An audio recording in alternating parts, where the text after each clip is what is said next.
মাথায় টুপি, লম্বা দাড়ি, সাদা পাঞ্জাবি, আছে কুরআনের হাফেজের ডিগ্রি। পরিচালনা করতেন নুরানি, হাফেজি ও কওমিয়া মাদ্রাসা। তবে প্রকৃত পরিচয় তিনি একজন ধর্ষক। গ্রেফতারকৃত এই ব্যক্তির নাম সেলিম গাজী। সম্প্রতি এই মাদ্রাসা শিক্ষকের বলৎকারের শিকার হয়ে প্রাণ হারিয়েছেন ১৩ বছর বয়সী এক মাদ্রাসা ছাত্র। মৃত্যুর আগে এক ভিডিও বার্তায় নির্যাতিত ওই শিশু জানিয়ে গেছেন, প্রায় ১ বছর যাবৎ প্রতিনিয়ত মাদ্রাসা পরিচালক কর্তৃক যৌন নির্যাতনের শিকার হয়েছে শিশুটি।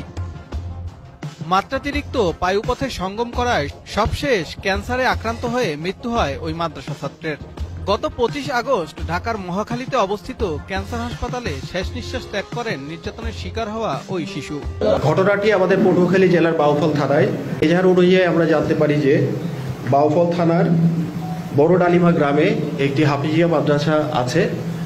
সেখানে ভিকটিম পড়াশোনা করত এবং সে আবাসিক ছাত্র হিসেবে পড়াশোনা করত। তার বয়স ছিল ১৩ এবং তাকে বিভিন্ন সময়ে এই মাদ্রাসার যে প্রধান শিক্ষক তিনি জোরপূর্বক তার সাথে বিভিন্ন সময় যৌন সঙ্গমে লিপ্ত হয়।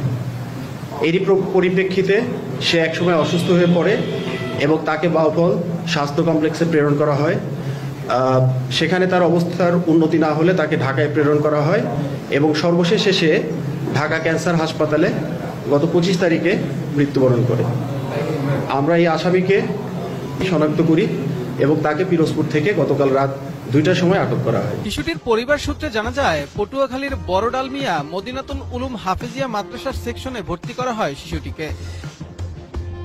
গত বছর অক্টোবর থেকে প্রায় ১ বছর শিশুটির সাথে যৌন নির্যাতন করে আসছিল লম্পট এই মাদ্রাসা শিক্ষক।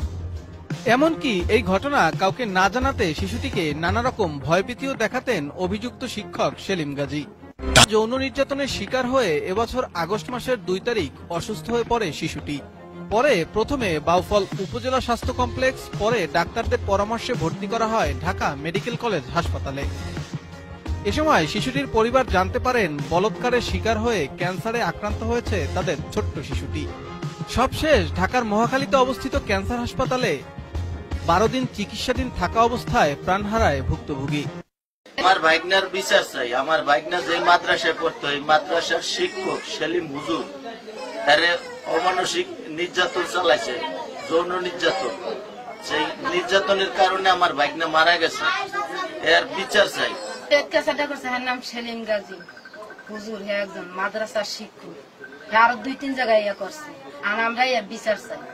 তাহলে আমরা কি ওদের কি মাদ্রাসায় পড়াইতে পারবো? আমরা তো খুব আতঙ্কে আছি। আমার একটা সন্তানই আমরা মানুষ করতে পারলাম না শিক্ষকের কাছে, তাহলে আমাদের বাকি ৩টা সন্তান আমরা কিভাবে মানুষ করব? শুধু আমরা না, গ্রামবাসী অন্য মানুষও খুব আতঙ্কে আছে আলরাফির আব্বাসের এই ঘটনার জন্য আর কি।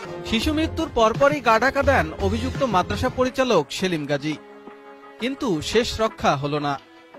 র্যাবের অভিযানে গতকাল রাতে পিরোজপুরের নেসারাবাদ থেকে আটক করা হয় লম্পট শিক্ষক সেলিমকে। আটকের পর আসামিকে পটুয়াখালী থানায় হস্তান্তর করা হবে বলে জানিয়েছে র্যাব ৮-এর অধিনায়ক। সাব্বির খান, BHS TV, বরিশাল।